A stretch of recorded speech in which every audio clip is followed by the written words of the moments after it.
In this video, we'll be looking into Kubernetes and how does it work, a bit of theory, and then we'll just implement a Node.js application with Kubernetes on top of it. Yeah, let's get started. Before even diving into Kubernetes, we need to know why Kubernetes exists. So a basic, like simple example for that is, so we actually tend to use applications, or you can say instances of applications a lot. Like a monolithic application is an you can say it's an application here. So this a browser connects to that application. So that's a simple request and response cycle. That's how the app works. This is where containerization comes in. So what it does is that it puts these applications into a box and then it's like a container for, you can have multiple containers, or you can say multiple instances in a single container. That's how Docker works, and that's why it exists. Like we have a single application working with a browser, or you could say communicating with the browser. So in order to replace that, it still communicates with the browser, but right now the application doesn't communicate. It's just a container. It's just a container who communicates with the browser. Although the container has a port, application has a port. So if the browser could get into the container's port, we could redirect it to the application's port. I hope you know what Docker is. So because Kubernetes is really complex if you're getting started, but if you don't know Docker, I think it would be really very hard to get started. So I would suggest to learn Docker first and then get into Kubernetes, because Kubernetes even exists because Docker does. Like it's completely dependent on containers and stuff. So that's the reason Kubernetes exists. In Kubernetes, we have few concepts. Let's look into that. So the first concept in Docker, we say it's a container. In Kubernetes, we say it's a pod. So we have something called a deployment. So what this deployment does is that it has multiple containers in a single deployment. Like you could say there is multiple instances or applications running in a single pod, and there can be multiple pods. And you can do this even with a single command in Kubernetes. So it's that easy, but you need to understand what really happens when you do that command. So that's where it gets complex. So this is what deployment is. So like when you create a deployment, you are creating pods. So it's like a set of pods. What you're creating is called a deployment. So right now we have two pods. So when we configure this deployment, we'll be saying that, okay, I need two pods for this deployment. The two pods are exactly same, but the naming is of course different. But what exists inside the container or inside the pod in this case is exactly same as every other pod in that deployment. So that's what deployment is. So in order to get to this pod, for containers we used ports. It has ports. For deployments we can't just get into a deployment or a pod right away. So for that we need something called services. So services is of three types: cluster IP, NodePort, and LoadBalancer. So these are three services. There are more, but these three are like a foundation for how Kubernetes works. 90% of work is done by three of these services. So three of them serve different purposes. So even before starting with cluster IP, we need to know that Kubernetes has something called internal IP, which means it interacts within its deployments, or you could say pods, with its IP address. So it's an internal IP only accessible by Kubernetes services, and it's not accessible by something like our browser. So we have services. The first one is cluster IP. So cluster IP is something that connects, as I said, we have internal IP, right? So in order to establish communication between these services, we have cluster IP. So the cluster IP opens up a port for internal communication of Kubernetes. This is by default. This is the a default service, you could say. So the next is a NodePort. So right now we have these pods communicating each other, but you can't see any port outside this deployment if the browser tries to connect you. So that's where NodePort comes in. It gets a port into this application, into this deployment, and we can just redirect from that port to any of these pods. Load balancer is quite similar, but the selection of the pods is done automatically in Node Balancer. So Node Balancer automatically opens a port similar to how we opening a port here, and what it does is it automatically redirects or reroutes the request to any one pod. It selects with its algorithm. and selects a single pod from the list of pods or array of pods. So that's what our load balancer does. So in this video, we'll just be implementing a small service, or you can say small Node.js application, and then we'll do deployments and services on it to see how it really works. In order to get started, I have created a new directory called Node Kubernetes, and right now it's empty. We need, even before getting started with Kubernetes, let's create a Node.js application. So in order to create, we can just do npm init -y to initiate the package.json or package lock, and we can just install one single package, which is Express. I just need one single package just to route to the default route. I just need a very small application, nothing more than that. So we have created we have installed Express. So let's create index.js.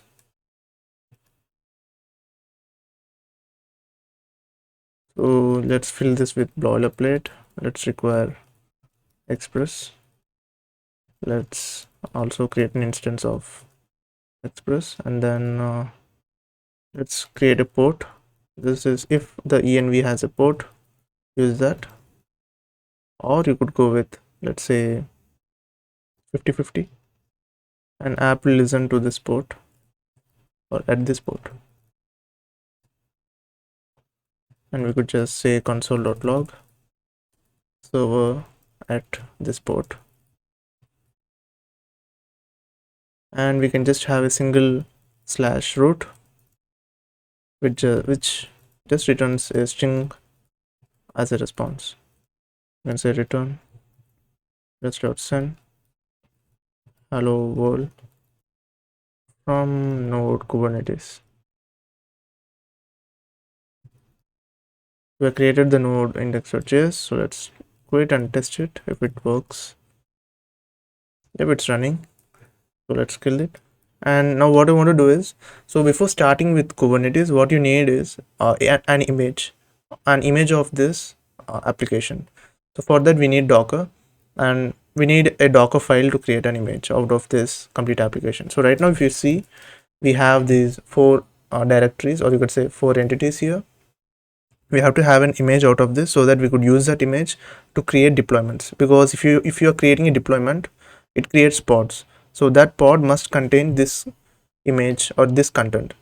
So what we do is we create an image from this folders, or you could say this app, and then use that image in that pod, so that pod, whenever you create a pod, this is the application we're creating.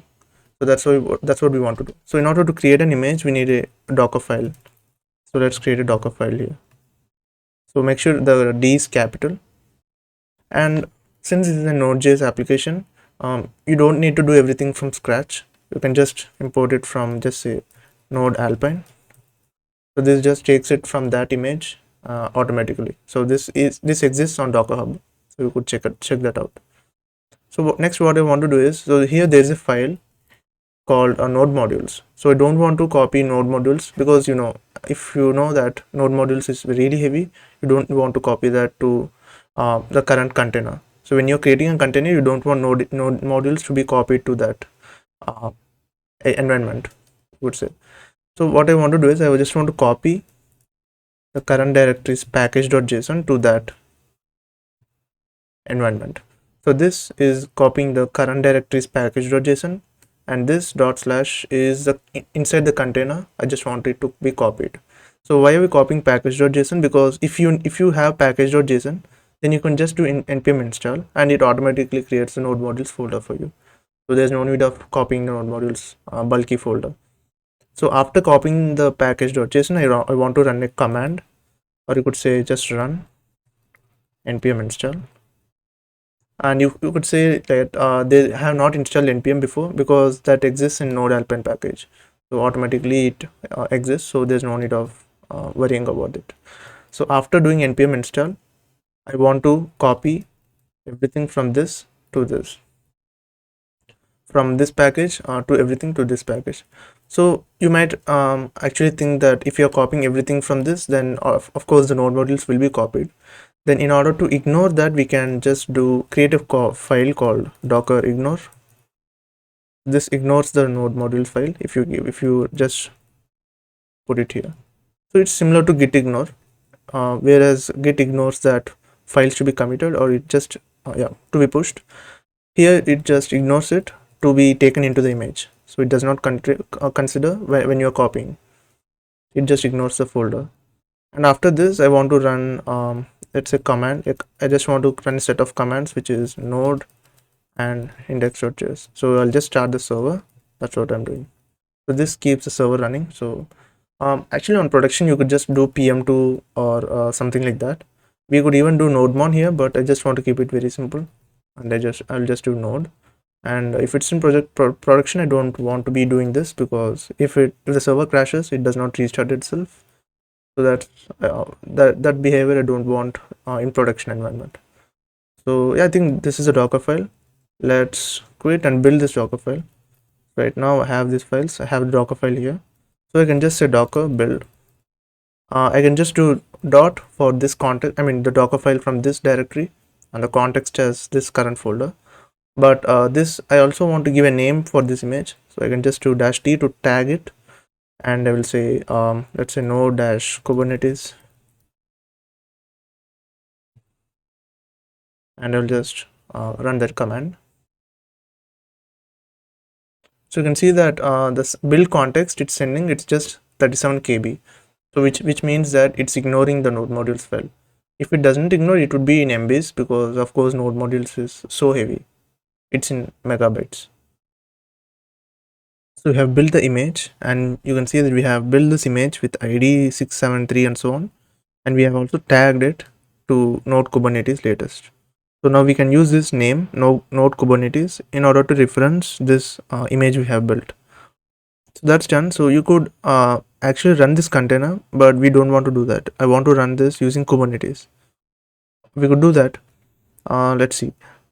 For that we need we are going to create two config files. One is for deployment and the other is for service, and we are going to run it. Let's see how it works. Let me clear the screen, and I'll create a new directory. Let's say kube-config.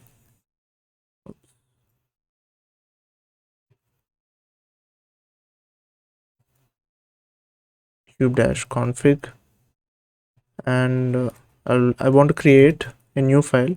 Let's say deployment.yaml. So Kubernetes uses YAML for its config files, so we have to write every config that we need, and we need to send the instructions to Kubernetes using this YAML file. These are like set of information that we need to give from for the config file. The first one is API version, so we can just go with apps/v1 to indicate the version. And next is the kind. So there are different kinds. So there is deployment, there is service, and there are some other things. Right now we need deployment, and we need to give some other metadata. And the metadata is information regarding this deployment. So the name for this deployment is going to be node, let's say node-kube-deployment. And yeah, so after that there is this spec config. So what it has is that we need to indicate how many replicas it's going to create, which means how many the number of pods we are going to create for one deployment. So let's give it 1 for now, and we have a selector and match labels. App is node-kube-deployment. So this is to if you want, this is like a selector for this deployment, so that other services can find this deployment. So there's again template, and inside this template you will again have metadata, and there's labels for that metadata, app, and node-kube-deployment. So this might seem very confusing at first, but this is something that needs to be in your mind every time when you're writing the config file, because these are the like building blocks of a config file. There is also a single command to do a deployment, but that's not that customizable. I mean, you can create the deployment and then edit, but this is more, you could say, like you have more freedom when you're writing a config file. You have much more things under control when you're writing it from scratch. It might be a little bit confusing, but I think if you get used to it, I think this config file will be of great use. So we have metadata, and we can go with spec again. And in this spec is where we need to refer to the image. So we have, say, containers. So the name of this container is going to be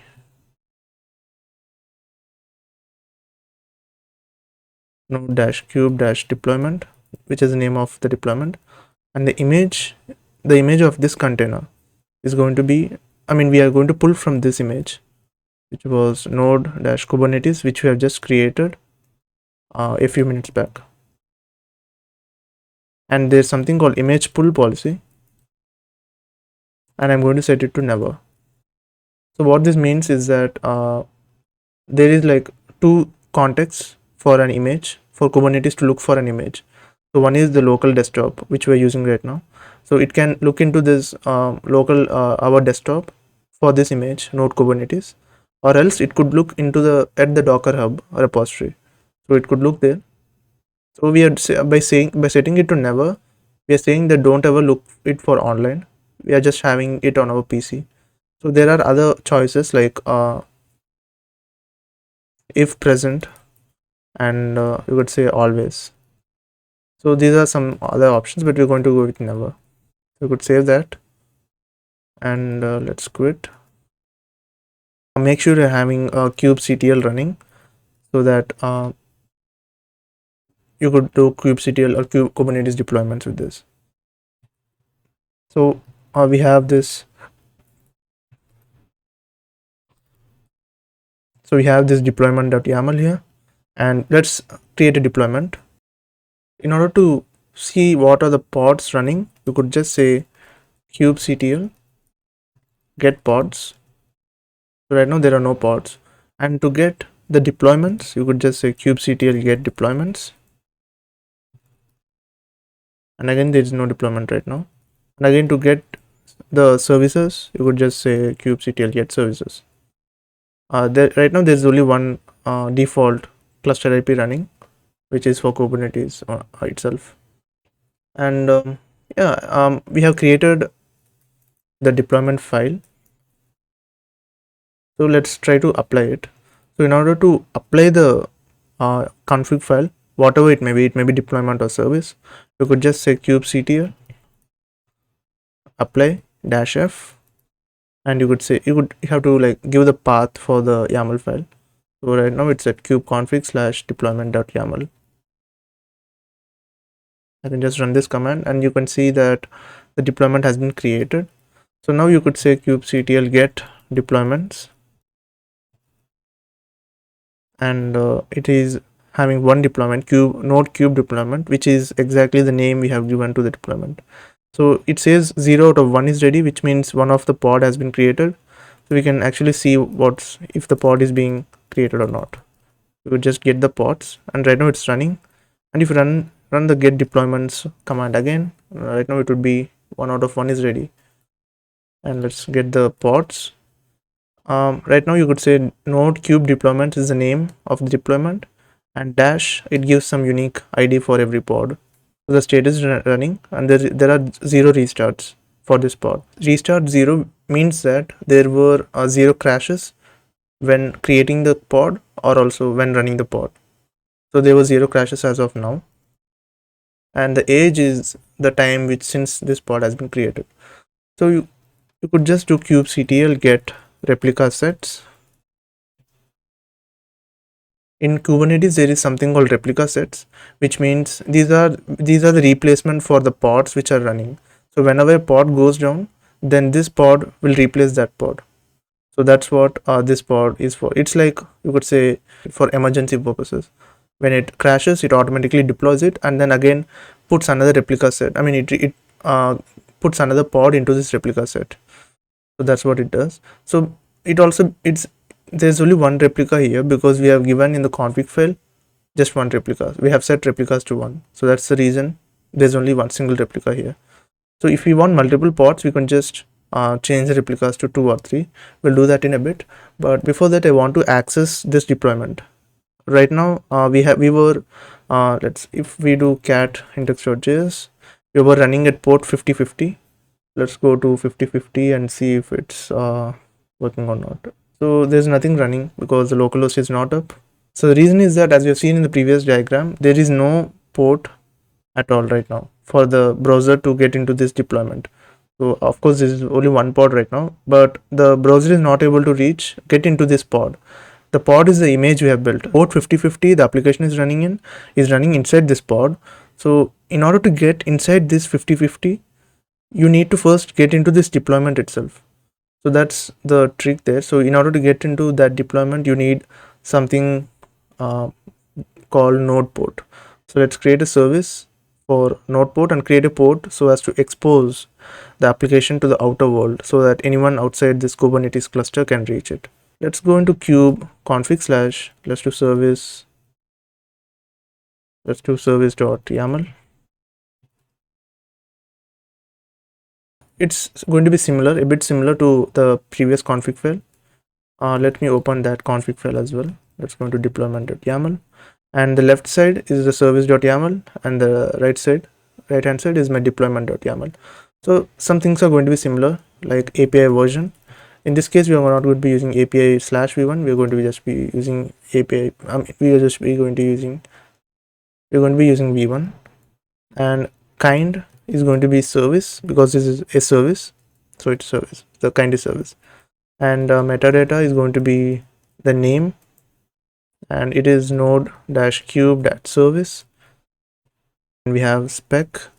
So instead of replicas, there will be only one replica every time when you are creating a service, so there is no need of replicas. There is going to be a type. So we have defined the kind as service, but even in service we have seen there are 3 or more types. So we are going to be going with NodePort, as we have seen, and we need to specify the ports which we are going to open up. So there's going to be 2 fields here. One is a port and the other is a target port. The port is where the browser should be accessible to. Like if the browser has to access at 8888, then we have to give it 8888 here. And the target port is where our application is running, which is 5050, and that's the difference between these two. And we have selector, and inside selector we have the app, which is node cube deployment. Oops.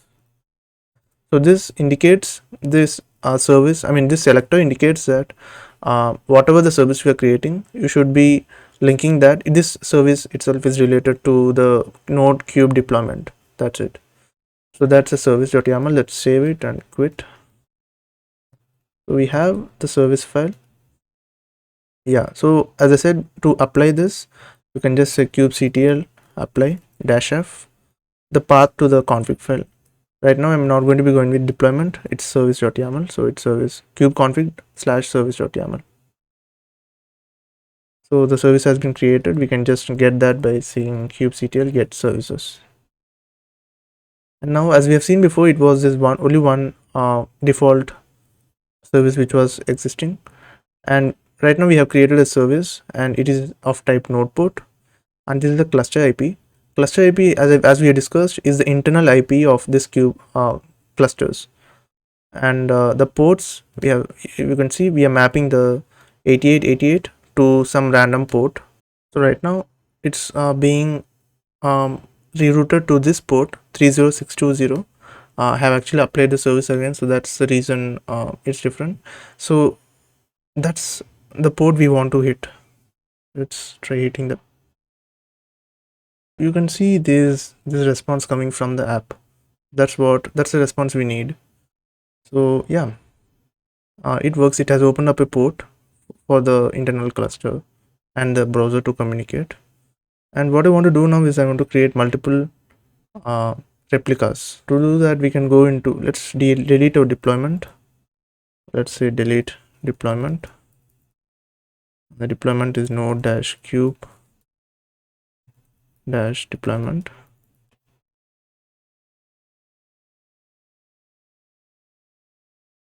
And let's go into kubeconfig/deployment.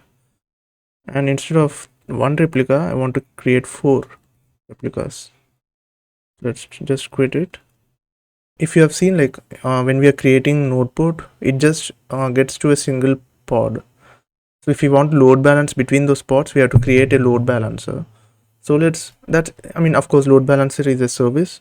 So let's try creating or editing the kube config slash service.yaml file, and just here this type is going to be load balancer. Let's save that, and let's kubectl do get deployments. Okay, so let's apply the deployment file, and if you do kubectl get pods, and you could see there are 4 pods right now. Let's watch. -w flag is to watch the events being created in real time. So you could see, I mean, usually this is this is not any unique. I mean, there are not 6 pods right now. It's just the same pod, but with different status. The container is being created. That's what it's saying. But we have created 4 pods. Now we can load balance between them. So let's also apply the service while this is being created. Let's apply the service. And we can just do kubectl get services. And you can see we have this load balancer, which is routing to, I mean, it's having this deployment port, and we are load balancing between these pods. So let's do kubectl get pods to see if the pods are ready. Okay, so all of them are running. So that's how you create this. I mean, the use of Kubernetes is this, like that you can create multiple containers so easily that whenever you're scaling up, you can just run commands and you can scale up. So that's the beauty of Kubernetes. So let's just go and run this. So when I'm refreshing, like there might be no change, but it is different pods that is being routed to right now. So actually we can't see that, but that's how it works. The traffic is being rerouted to one of these pods every time you hit refresh, or not every time, but it depends on the algorithm of the load balancer. That's it, I think, for this video, because I just wanted to show the basics of Kubernetes if you're getting started. This video might be a bit confusing, because if you're getting started it might be a bit hard, but if you stick, I think Kubernetes is really useful to have when you are scaling up your services. Yeah, thank you for watching, and do like, share and subscribe this video.